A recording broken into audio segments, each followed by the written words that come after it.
Guys, what's going on? I hope you guys are well. I hope you guys are staying safe. I hope everything's good wherever you are. Guys, as you know, as I always start the video and say, smash the like button, hit the subscribe button, share the video, subscribe to the channel, of course. And I want to say, what a live stream today, a mammoth 3 hours plus. I'm sorry about that. Sometimes my connection goes after a long time. I think it's something to do with when I do long live streams. I know. I think maybe the app or something messes up, or because I do it off I do the live stream off it's not off YouTube. It's off like another platform that I use, and sometimes it can have an impact on the live stream. Maybe if I do it for too long, it probably has an impact. I don't know. Whatever it is, anyway, I enjoyed the live stream. 3 hours is more than enough anyway. It's a long time to do a live stream, and I think we all enjoyed it. I think it was great. It was great listening to your opinions, and we talk about so much. We talk about Canelo, Ennis, Ben, Joshua. We go from different topics to different, and we talk about literally everything, and it's just so fun talking. Steven's getting on, and we're just all having a blast. Like a little Penny saying that he's got the holidays, so I'm gonna try doing the live stream as much as I can, just because I'm on holidays as well. And it's always great talking to you guys. The only problem is right now, it's a bit dull at the time of the year because there's not that many fights. Like some fights have been cancelled. Like we were going to have Golovkin Murata on the 29th, I believe. That got cancelled. There's a few fights that have been cancelled that were supposed to happen in December. So that's always a shame. That's always a shame, and yeah, I think we're gonna have some. It depends. Let's see what news. It's a bit dull as well in terms of boxing news at the minute. There's not a lot to talk about, really, when you think about it. The heavyweight division's a bit dull. There's nothing really going on. The light heavyweight division with Canelo and Beterbiev, there's a lot of talk there. There's people, talking about that. What's going on with Usyk, AJ? Like, there's a lot. There's not a lot to talk about at this particular time. There's no trending topics. All the big fights that we wanted to see have happened. Is there a fight card this weekend? I'm not sure. I think these next couple of weeks may be quiet in terms of fights, and then obviously in January we'll be back. There's some. I think there's some fights in January. There's obviously Smith and Johnson, and there'll be some other good fights as well. I think there'll be some other good fights which don't come into my head at the minute. But yeah, it's not. January wasn't always the busiest month, but now we seem like we've got boxing all year round, where we even have them in times where boxing wasn't a big thing. Like in the summer, after summer holidays, boxing wasn't usually a big thing, but now, like I said, we are boxing all year round. Before, there were certain months where there would be a lot of boxing, and then there'll be certain months where it'd be quiet. Now we've got boxing virtually all year round. Even in December, we have a lot of fights, and we have them at times of the year where usually, years ago we didn't have them. So that's great about boxing, where it's all year round now. Like Eddie Hearn himself said he's got 44 shows, and if you think about it, how many weeks are there? There's like 60 something weeks I can't remember how many weeks there are, but 50 something, I think, something like that. But yeah, he's got 44, so that's almost when you won almost every, one show a week, for the whole year. So Eddie's obviously a very busy man. He doesn't get a lot of rest. I don't think he's got a show this week. I might be wrong. I don't think is there a show this week? I'm not sure. There might be, but I'm not sure. I can't think of any show this week. I know there was supposed to be Golovkin Murata the week after, but that's not going to be there now either. So yeah,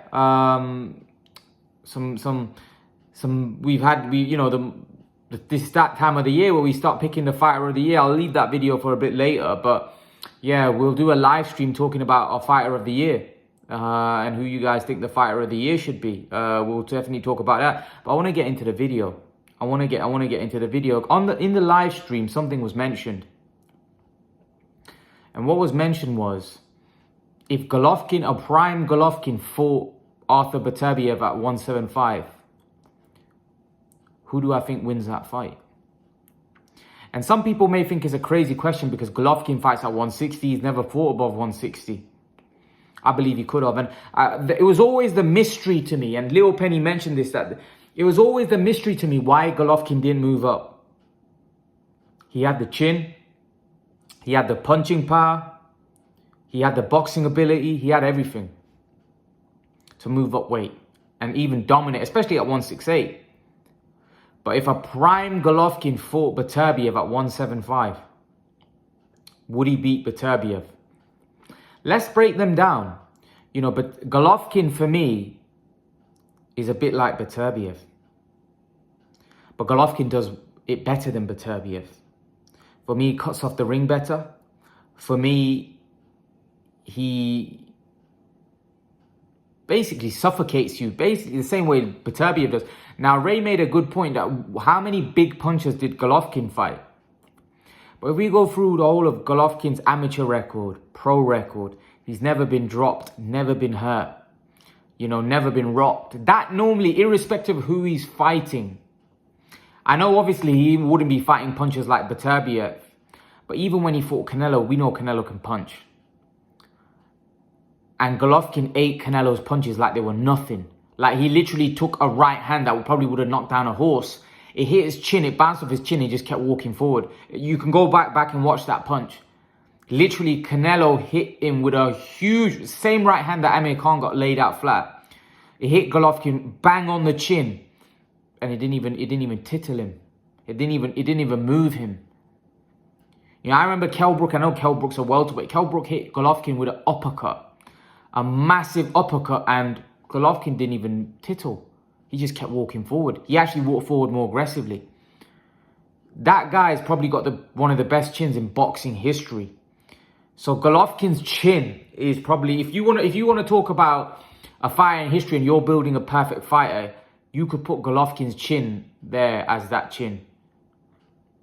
Because Golovkin had probably one, like I said, not probably, he's got one of the best chins in boxing history. His chin was something else. He was a special fighter. I remember watching Golovkin, the way he was just destroying guys, you know, in his prime. No, but, and let's be honest, you always know a fight is great when people are avoiding him. And the other thing is, you know what, the Canelo fight showed me that Golovkin can box, and he was a good boxer as well. You know, for me, Golovkin won that first fight against Canelo. I thought the second fight was very close, but I thought Canelo probably edged that. But the first fight, I had Golovkin winning that. And that told me how great Golovkin was. Golovkin was a very, very good fighter. Unfortunately, he's underappreciated. Unfortunately, he didn't get the opportunities that he should have got. And he's to blame for somewhat of that as well, because he could have moved up and fought at 168 and he didn't. He didn't. And now he's got an opportunity to fight Andrade and Charlo, and he's deciding to fight Murata. So Golovkin, although history might not look bad at him, look that great when he looks back, because he, you know, the Canelo fights, he got a draw and a loss, when really it should be, some people may even say it should be a win and a draw. You know, that's what some people say. I personally think it should be a win and a loss, which would have been 1-1 against probably the greatest fighter of this generation, which makes his career look much better.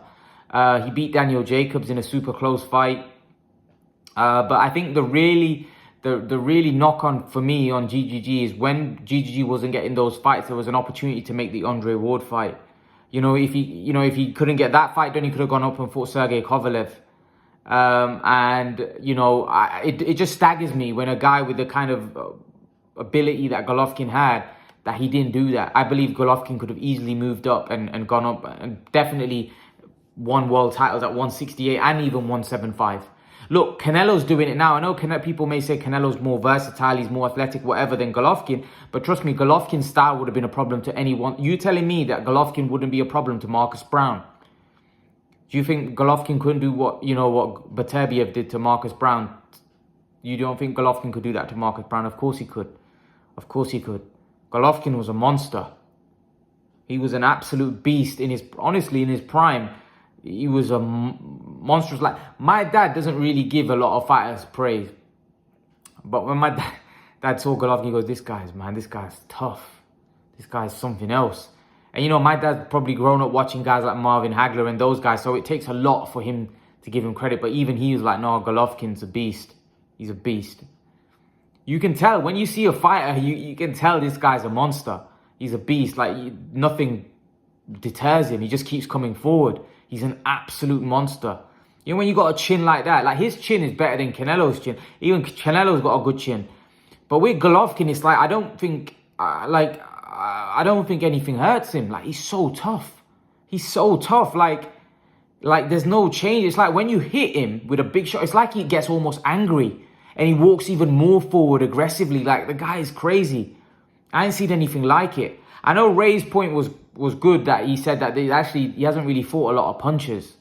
He hasn't.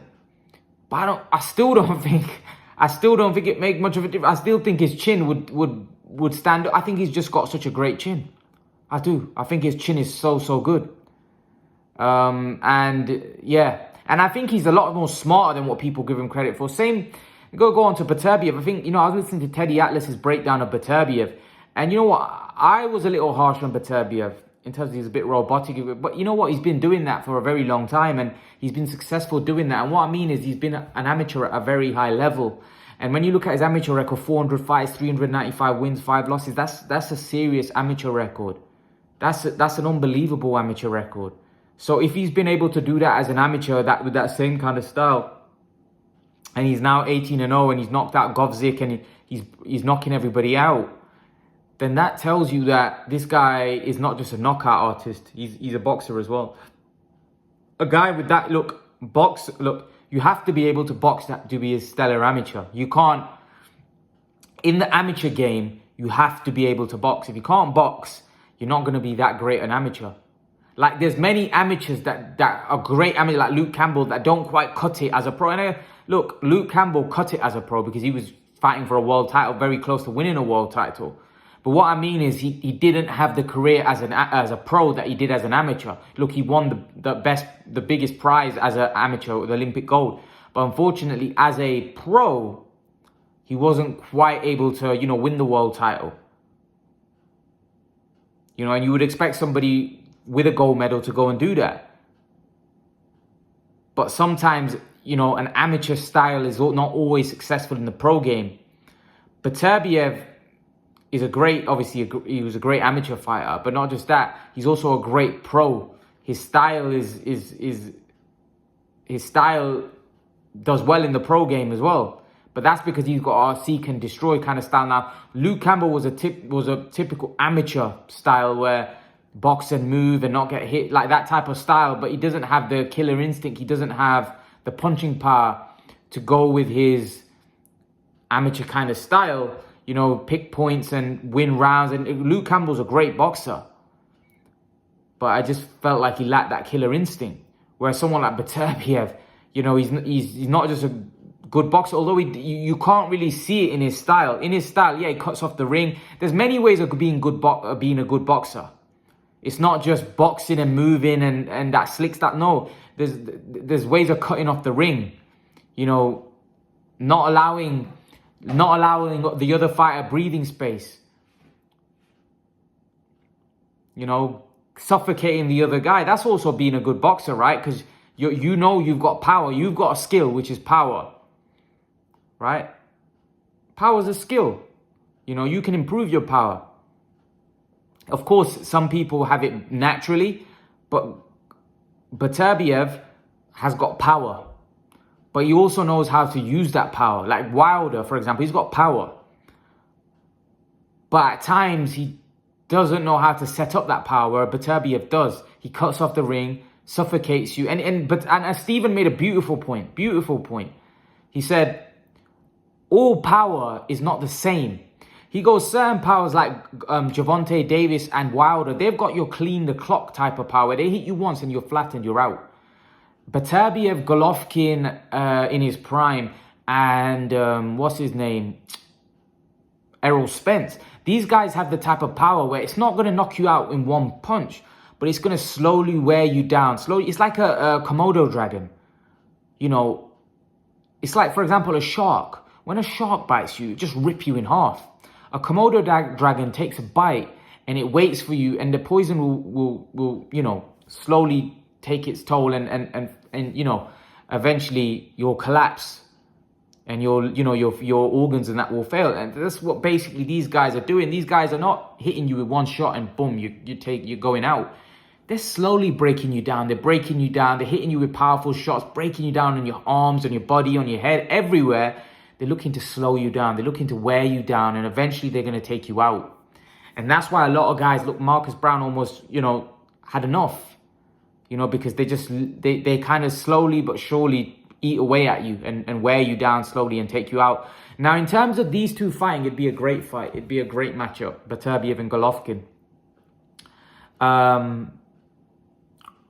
It'll come down to whether Beterbiev could hurt Golovkin. And I don't think he can, to be honest, because like I said to you, I think Golovkin's chin is one of the best in history. I do. I think he's... And listen, moving up to 175 would be massive for Golovkin. And you have to question why he didn't. But I think Golovkin will be able to absorb Beterbiev's power. But I'm not sure Beterbiev could withstand what Golovkin's going to throw at him constantly. Like, Golovkin was an animal, and I don't think that...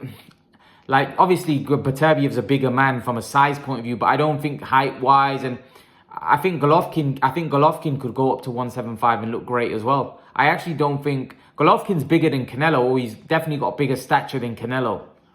I just don't know why Golovkin never moved up. I think he would have fared well up those weights, and which is disappointing for me because I definitely think he could have done well. I personally would favor Golovkin in that fight.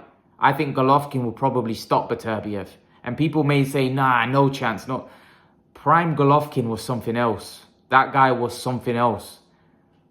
But what Beterbiev's doing now, Golovkin was doing far worse than that. Far worse than that. And let's not forget, guys are getting in there with Beterbiev. Let's not forget, guys like Miguel Cotto, Canelo Alvarez weren't going anywhere near Golovkin.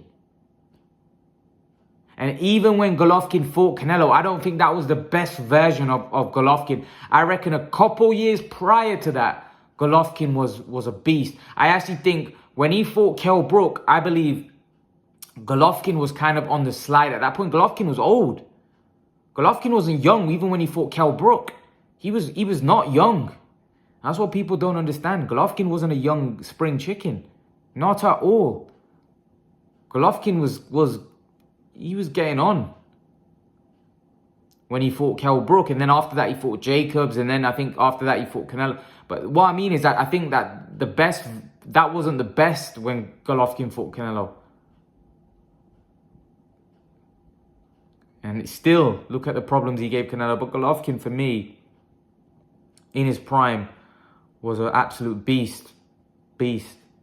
And I believe Golovkin would have beaten Beterbiev. That's just my honest opinion. And people may think, listen, I think there have been fighters that have been... The great fighters have been able to move up weight classes and beat great fighters. Look, Sugar Ray Leonard moved up and beat Marvin Hagler. Yeah, people may say it was Hagler at the end of his career. But irrespective, and it was a close fight. Some people thought Hagler won. But they have been... The great fighters are able to move up weight classes and beat other, you know, good fighters without question. You know, Duran went up 2 weight classes and beat Sugar Ray Leonard. Do you know what I mean? So it has been done before. And Golovkin, I'm not saying he's as good as Duran or Sugar Ray Leonard, but I definitely think Golovkin is cut from that kind of cloth. You know, and he's a different style, of course. You know, he's a seek and destroy, which will probably be... That's another thing. You know, Beterbiev, I definitely think it would be a 50-50 fight. I would edge towards Golovkin, because here's the thing. Golovkin's kind of style against a bigger, stronger man like that would be tough as well. So his chin would definitely... His granite chin would definitely have to come into play. His punching power, would it hurt Beterbiev? I believe Golovkin can hurt anyone. You know, as Babel Sanchez says, Golovkin was hurting heavyweights. He punched like heavyweights. You know, heavyweights were saying this guy punches like heavyweight. You know, Golovkin was an animal. But yeah, if you were to ask me and put me on the spot, if you were to ask prime Golovkin if he was to move up 2 weight classes, do I think he would beat Beterbiev? I'd probably have to lean towards Golovkin, but some people may disagree. Some people may say, no, Imran, you're talking nonsense. But Golovkin was something else. Golovkin was something else. Like, yeah, he was a great fighter. Great fighter. Leave your thoughts, guys, and let me know what you think. Do you disagree? Do you agree? Leave your thoughts in the comment section below. I'd love to know your opinion, guys. And guys, remember to please like, share, and subscribe to my channel. I'll see you guys in the next video. Peace.